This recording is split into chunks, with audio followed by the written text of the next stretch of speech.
এই যে শীতের মধ্যে রাত 3:30 আমার উঠতে হয়। সবাই ঘুমে আছে, কিন্তু আমার কাছে মনে হয় যে গরুর কাছে গেলে আমার সবচেয়ে ভালো লাগবে।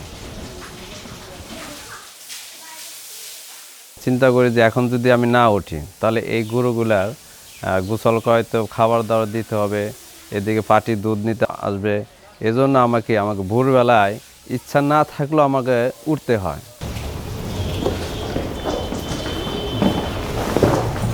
গোসল টোসল করানোর পরে, খাবার দাবার পরে আমি দোয়াবো, তারপরে এই পাটিকে আমার দুধটা নিয়ে দিতে হবে।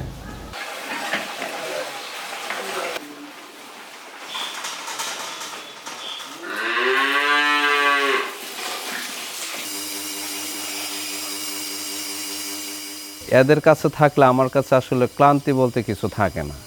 মনে হয় যে আমি এখানে সারাদিন কাজ করতে পারবো। এজন্য গরুটাকে আমি এমনভাবে করে নিছি যে এটা আমার নেশা এবং পেশা দুটোটাই করে আমি নিতেছি এটাকে।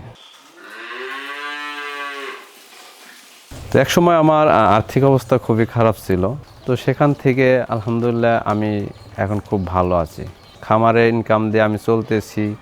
আমি একটা খামার করছি বড়, প্রায় 8 লাখ টাকা খরচ হয়েছে আমার এই ঘরটার পেছনে, শুধু এই খামারের টাকা দিয়ে। আবার নিজে চলতেছি। আমি এখন 27টা গরু পালতেছি, কোনো রাখাল রাখতেছি না। কারণ হলো যে খাবারের দাম বেশি, তো এবার দুধের দাম ওই রকম আমরা পাচ্ছি না, যার জন্য নিজেরই একটু খরচটা কমিয়ে রাখতে, যাতে 2 টাকা খরচ কম হয়। কারণ 2 টাকা খরচ কম হলে আমার জন্যই লাভ, আর আমার তো কাজ করতে ভালোই লাগে, যার জন্য আমি কারো রাখতেছি না।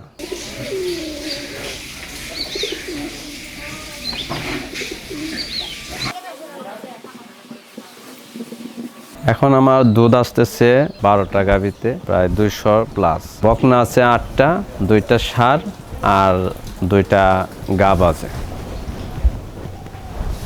এই খামারটা করতে আমার 11 বছর সময় লাগছে। এই 11 বছরে অনেক ঝড়ঝাপটা আমার উপর দিয়ে গেছে, তারপরে আমি এখনো থামে নাই, আমি চলতেছি। যা কেউ যদি করতে চায় তাকে এই পরিশ্রমটা করতে হবে, আর পরিশ্রম ছাড়া খামার করে কেউ টিকে থাকতে পারবে না। এমন লোক আছে টাকা নিয়ে আসছে খামার করতে, কিন্তু খামার টিকে থাকে নাই, কিন্তু সে পরিশ্রম করে নাই। আবার অনেকে আছে, যেমন আমার টাকা ছিল না, কিন্তু আমার পরিশ্রম ছিল, যার জন্য আল্লাহ পাক আমাকে আজকে এই জায়গায় আনছে।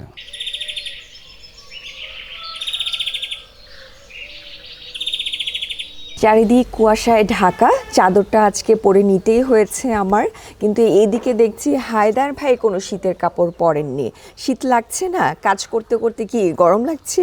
কাজ করতে করতে আমার এখন গরমই লাগছে, কারণ আমি শীতের মধ্যে ওরকম পোশাক পরতে পারি না, কারণ আমার সবসময় শরীর এমনি গরম থাকে। এখন আমাদের ঠান্ডা লাগলেও এই সময়টা, এই যে জাতটা হলস্টেইন ফ্রিজিয়ান, এদের জন্য এই সময়টা খুব ভালো একটা সময়, তাই না? হ্যাঁ, ওরা অনেক ভালো ভালো থাকে, সময়, হ্যাঁ। আর দুধের ফ্যাটটাও ভালো থাকে এবং ঘনত্ব সেটাও ভালো থাকে। সবই কিছুই ভালো থাকে, এবং গরু সুস্থ থাকে। এই সময় অসুখ বিসুখ গরুর কম হয়। আর বিশেষ করে হাই পার্সেন্টেজের যে গাভীগুলো আছে, এগুলো এই সময় বেশ ভালো থাকে। ভালো।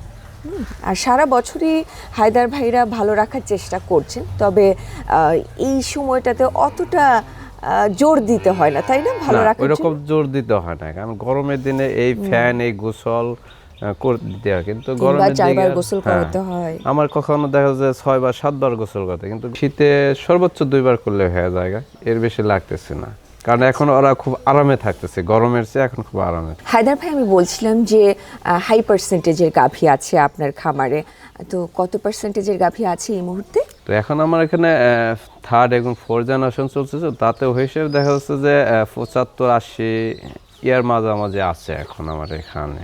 আচ্ছা, এগুলো গাভী থেকে সর্বনিম্ন কত লিটার দুধ পাচ্ছেন আর সর্বোচ্চ কত পাচ্ছেন? এখন আমার খামারের সর্বনিম্ন আছে 20, এবং সর্বোচ্চ আছে 1 মাস, মানে 38 দিন হয় বাচ্চা দিছে। তো দেখা যায় 38 কেজি দুধ অলরেডি আইসা গেছে।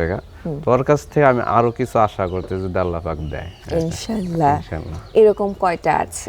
এরকম আমার 3-4টা আছে, 3টা আছে এইরকমই সব মাশাআল্লাহ। 38-এর মধ্যে দুধটা দিতেছে। মার্শাল্লাহ।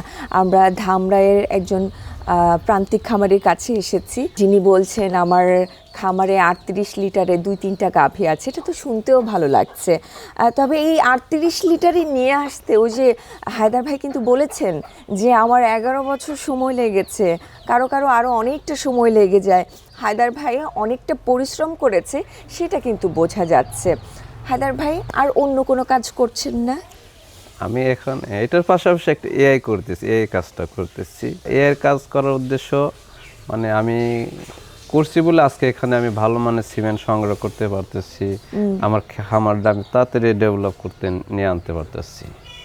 এটা আমার জন্য একটা প্লাস পয়েন্ট ছিল। কিন্তু এখন অন্য খামারে তো আসলে এই সুযোগটা পায় না যেটা আমি পাইতেছি, কারণ ভালো সিমেন্ট সংগ্রহ করতে পারতেছে না বা অনেক দাম পড়তেছে। কিন্তু আমি তো এটা সংগ্রহ করতেছি, ভালো কোন জায়গায় পাওয়া যাইতেছে আমি পাইতেছি। কিন্তু একদম লোকাল খামারি এটা পাচ্ছে না এগুলা, আর এদের সিমেন্টের ডিমান্ড অনেক বেশি। কারণ আমরা তো চিন্তা করি জেনেটিক্স, যত ভালো সিমেন্ট দিব তত আমার খামারের বাচ্চা ভালো হবে, ভালো বাচ্চা মানে আমি ভালো গাভী পাবো। কিন্তু অন্য খামার এটা না করাতে তাদের এই ব্যর্থতা যে 11 বছর বা 12 বছর এই জায়গায় আসতে পারতেছে না। হয়তো সামনে আমার যে বাচ্চাগুলো আসতেছে অলরেডি 35-40 এগুলো অ্যাভেলেবেল থাকবে, এই এখনকার বাচ্চাগুলো আছে যেগুলো। ইনশাআল্লাহ। এই যে সিমেন্টের দাম বেশি বলছিলেন, কত করে কিনতে হয় আপনাকে? এখানে আমার একটা সিমেন্ট 2500, 2800 বা 3000 এরকম আমার রেটে সিমেন্ট কিনি। অতএব আমার টার্গেট হলো ভালো সিমেন্টের দাম তো বেশি, আমার টার্গেট হলো ভালো সিমেন্ট কোন জায়গা আছে আমার সেইটা সংগ্রহ। এখন টাকা যাই হোক আমার সিমেন্ট লাগবে। এই যে বেশি দাম দিয়ে যে সিমেন্টটা কিনে এনে ব্যবহার করছেন, এখানে কনসিভ করার রেটটা কত? এরকম কি হয় যে এত দাম দিয়ে সিমেন্ট দেবার পরেও কনসিভ করলো না, এরকম কি হয়? আলহামদুলিল্লাহ আমি আমার সেটা কনসেপ্ট অনেক ভালো। যখন সিমেন্ট দেওয়ার প্রয়োজন হয় তখনই আমি সিমেন্টটা দিই। এমন আছে রাত 10টার প্রয়োজন হলে আমি রাত 10টায় দিই, কিন্তু আমি অলসতা করি না। এজন্য আমার কনসেপ্টটা অনেক বেশি এখন হচ্ছে। আর আমার এখানে তো একটা সিমেন্ট থাকে না, সিমেন্ট থাকে মনে করো ওই 30-40টা করে সিমেন্ট থাকে। এই জন্য আমার সিমেন্ট অনেক সচেতনভাবে রাখতে হয়, গ্যাস ভরপুর রাখতে হয়। হায়দার ভাই, আপনি বলছিলেন যে আপনি এআই কর্মী। এবার একটু অন্য প্রশ্নে যেতে চাই। যেহেতু আপনি বলছেন আপনার খামারে আপনি সময়টাকে খুব গুরুত্ব দিয়ে থাকেন এবং সিমেন্টটাকে কিভাবে ভালো রাখতে হবে সব কিছু আপনি এই জায়গায় খুব গুরুত্ব দিয়ে থাকেন। এআই কর্মী হিসেবে আপনাকে অন্য খামারেও যেতে হয়। আমরা প্রান্তিক পর্যায়ে বিশেষ করে এআই কর্মীদের প্রতি অভিযোগ রাখতে দেখি যে তারা আসলে ঠিকঠাকভাবে কাজ করেন না বলেই অনেক সময় খামারিদের লসে পড়তে হয়। এই বিষয়ে আপনার কি অভিজ্ঞতা, আপনি কি বলবেন? আলহামদুলিল্লাহ ফিল্ডে আমি ভালো একটা সাড়া পাইতেছি, এবং কি এমনও খামারে আমি যাই একটা সিমেন্ট দিতে গেলে আমাকে 3বার পর্যন্ত যাইতে হয়। খামারে সে বলতে পারে না যে কখন হিটার আসছে কখন দিতে হবে, এর জন্য আমাকে 3বারও যেতে হয়। তো সেখানে দেখা যায় কনসেপ্ট আমার ভালো। আমি খামারের যে বাইরে আমি যাচ্ছি, তো সেখানে দেখা যাচ্ছে আমার 90-এর উপরে কনসেপ্ট রেট আছে, যারা কিনা অন্য এআই কর্মী দেখাতে পারবে না যে আমার 90 আমার মতো কনসেপ্ট রেট। এবং কি খামারে আমাকে অনেক বিশ্বাস করে যে হ্যাঁ স্যার, এমন খামার আছে আমার স্যার কাজই করে না। ওই একটাই বিশ্বাস যে আমি ভালো সিমেন্ট দিতেছি, তার কনসেপ্টটা ভালো আছে, সে বাচ্চা পাইতেছে। এই হিসেবে আমি আলহামদুলিল্লাহ খামারে আমাকে অনেক সাড়া দিচ্ছে আমার কাছে। যে ভালো কাজ করতে পারবে সে ফিল্ডে টিকা থাকবে, ভালো কাজ না কর বলে কেউ টিকা মানে তারা ডাকবে না। এই জন্য কাজ এই যেমন আমি এর জন্য আমার এই কাজটা শেখা, যে আমি ফিল্ডে কোনো সমস্যা হইতেছে সেটা আমি আমার সেটা সে কাজে লাগাইতেছি, যে ওই সমস্যাটা আমার হতে পারে। এই জন্য দেখা যাচ্ছে আমার গরুগুলা এই সমস্যা কনসেপ্টের বাইরে যেতেছে। আবার আমি কিছু গাভী কিনে যেগুলা রিজেক্ট করে ফেলাইছে, ওই গাভী আমি কিনে আনতেছি, আইন আমি ট্রিটমেন্ট দিতেছি, ওগুলো কনসেপ্ট করতেছে, পরে আমি ভালো দুধও পাইতেছি। এটা কারণ আমি যদি এই কাজটা না করতাম তাহলে এটা আমার কাছে সম্ভব হতো না, বা আমিও নিজে এরকম গরুগুলোর নষ্ট হয়তো বিক্রি করে ভাবতাম। কিন্তু আমার খামারে এরকম কোনো গরু নাই যে রিজেক্ট হয়ে গেছে এটা কষার দাম বিক্রি করে দিয়েছি। কারণ আমি রিজেক্টটা কিনে আই না, আমি বাড়িতে আই না, তার সুস্থ করে কনসেপ্ট করাইতেছি বা বাচ্চা দিতেছি, এরকম করতেছি। কনসেপ্ট রেটটা শুধু পুষ্টিহীনতার কারণে সবচেয়ে বেশি হইতেছে। যে আজকে গরু খামারিরা ভালো খাবার না দেওয়াতে তাদের গরু কনসেপ্ট করতেছে, তার নিউট্রিশনের অভাব থাকতেছে। আমি বুঝতেছি, আমি ওখানে তাদের ওই নিউট্রিশনগুলো দিয়ে আসতেছি, তারা খাওয়াইতেছে, পরবর্তী আমি ইনসেমিনেশন করতেছি, কনসেপ্ট করতেছি। তাহলে এটা আমার জানা হয়ে গেল। তা এজন্য আমি বুঝতেছি আমার গরু এইভাবে ট্রিটমেন্ট দিলে আমার গরু ভালো থাকবে। বাহ, মানে খাবারের একটা গুরুত্ব, বেশ গুরুত্ব গুরুত্ব বেশি। কিন্তু রয়েছে, বিশেষ করে এই গাভীর ক্ষেত্রে। খামারে এখন কি করে যে গরুর কাছ থেকে নিতে চায়, কিন্তু গরু দিতে চায় নাই। দিতে না চাওয়াতে এই গরুগুলো এই সমস্যা, যে ভালো ভালো গরুগুলা একবার বাচ্চা দিতেছে আর পরে বাচ্চা দিতেছে না, বা হিটে আসতেছে না। এর কারণও তার নিউট্রিশনের অভাব পড়তেছে, ওই দিতেছে না, যার জন্য ওর শরীরে শর্ট করতেছে, এজন্য হিটে আসতেছে না, বা হিটে আসতেছে কনসেপ্ট করতেছে না। এজন্য আমাদের আসলে ভালো প্রশিক্ষণ দেওয়ার মতো কেউ নাই যে খামারিদের ভালোভাবে প্রশিক্ষণ দিবে। ভালো প্রশিক্ষণ দিলে এই খামারিগুলো আরও ভালোভাবে খামার করতে পারতো, বা গরু পালা আরও উৎসাহী হইতো।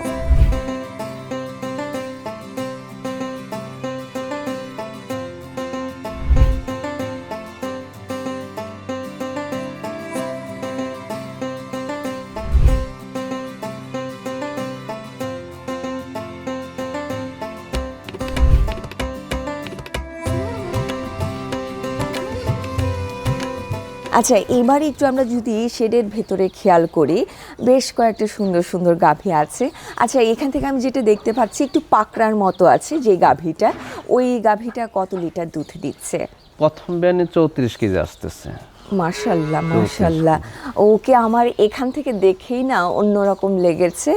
আর ওই যে আমরা একটা ভালো গাভী কিভাবে চিনব, ওই প্রতিটা কিন্তু সাইন যেটাকে বলে সেটা কিন্তু ওর মধ্যে আছে। আর পাশাপাশি জেনেটিক্সের একটা খেলা তো অবশ্যই আছে। আচ্ছা, কি কি সিমেন্ট ব্যবহার করছেন, নামগুলো একটু শুনতে চাই। এখানে আমার চলতেছে WS, ABS, আর জার্সি চলতেছে আলট্রা এবং ডেনমার্ক। এই 4টা কোম্পানিরই সিমেন্ট আমার কাছে চলতেছে। তো যদি এর সব ভালো সিমেন্ট পাই আমি আরও কালেকশন করব। আমার হলো একটা সিমেন্ট একটা নেশা হয়ে গেছে, ভালো সিমেন্ট যেখানে থাক আমার সংগ্রহ করতে হবে এটা।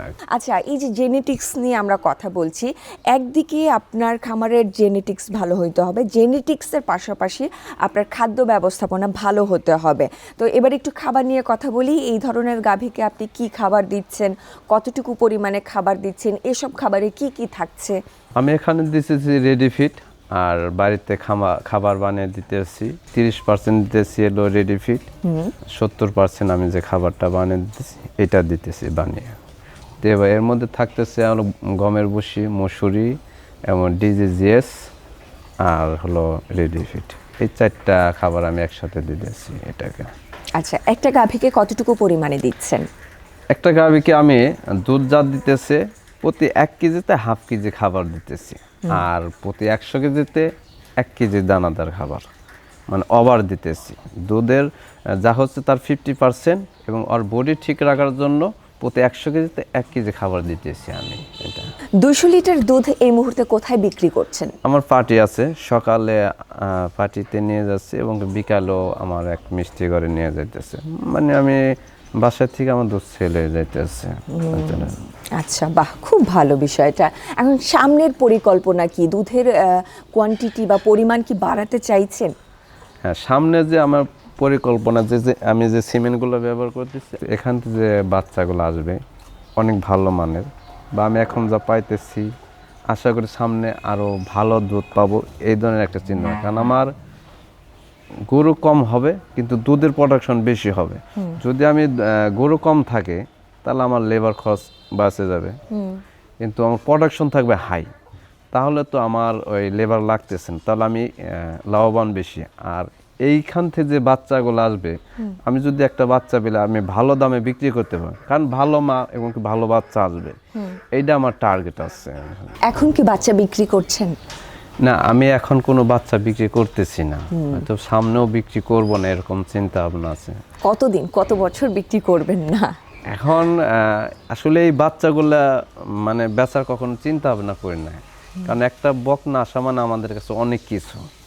কারণ একটা বকনা আমরা জানি যে এই মাছ দিতেছে এরকম, মেয়ে এরকম দেওয়ার সম্ভাবনা আছে, কারণ মাছ দিবে তার চেয়ে মেয়ে বেশি দেওয়ার সম্ভাবনা অনেক বেশি। এজন্য যে সামনে আমরা যতই এগিয়েতেছি ইনশাল্লাহ আছে সামনে যে এই বকনাগুলো আসবে আরো ভালো প্রোডাকশন থাকবে। মানে আমার পরের প্রজন্ম চাই, এর পরের প্রজন্ম আমি চাই, তাই না? এটাই তো আসলে নেশার এটা জায়গা। নেশা। এর জন্য আমি রিজেক্টটা বেচবো, যেগুলো মা যখন বয়স হয়েছে তখন আমরাও, কিন্তু বাচ্চা বিক্রি করার চিন্তা ভাবনা এখন আমার নাই। আচ্ছা, এই মুহূর্তে আপনার খামারে যেসব গাভী আছে এগুলো সবই আপনি একাই দেখছেন, আমরা বলতে পারি এটি একটি পারিবারিক খামার। তো আমরা সবসময় বলে থাকি যে খাদ্যের দাম এত বেশি, খাদ্যের দাম এত বেশি, খামারকে লাভজনক করে তুলতে পারছি না। আসলে যেই জিনিস নিয়ে এত কথা বলছি সমাধান হচ্ছে না যখন, সেটা নিয়ে পড়ে থাকার আর আসলে কোনো কারণ নেই। কিভাবে অন্যভাবে খরচগুলো কমিয়ে নিয়ে আসা যায় সেটার প্রতি আমাদেরকে গুরুত্ব দিতে হবে। যেমন হায়দার ভাই আগে লোক ছিল, এখন লোক রাখেননি, এখন নিজেই পরিশ্রম করছে, নিজে পরিশ্রম করে যতটা সময় দিচ্ছে সেই সময় অনুযায়ী তিনি কিন্তু একটা ভালো প্রফিট এখান থেকে বের করে নিয়ে আসতে পারছেন। হ্যাঁ, তো এই জায়গাগুলো আমাদেরকে দেখতে হবে, জেনেটিক্স নিয়ে কাজ করতে হবে, খামারকে অবশ্যই লাভজনক করে তুলতে। এর বিকল্প আসলে কিছুই নেই। হায়দার ভাই, আপনার সাথে কথা বলে অনেক ভালো লাগলো, সময় দিলেন এই ঠান্ডার সময়ে। ভালো থাকবেন, নিশ্চয়ই আবার দেখা হবে। এখন তো খামারে 4th জেনারেশন আছে, যখন 5th হবে, পঞ্চমে অলরেডি এসে গেছে, 7ম হবে যখন, তখন ইনশাল্লাহ আবার আসবো। 5ম তো ইনশাল্লাহ এসে গেছে। আচ্ছা, অনেক ধন্যবাদ, ভালো থাকবেন। ইনশাআল্লাহ, আলহামদুলিল্লাহ।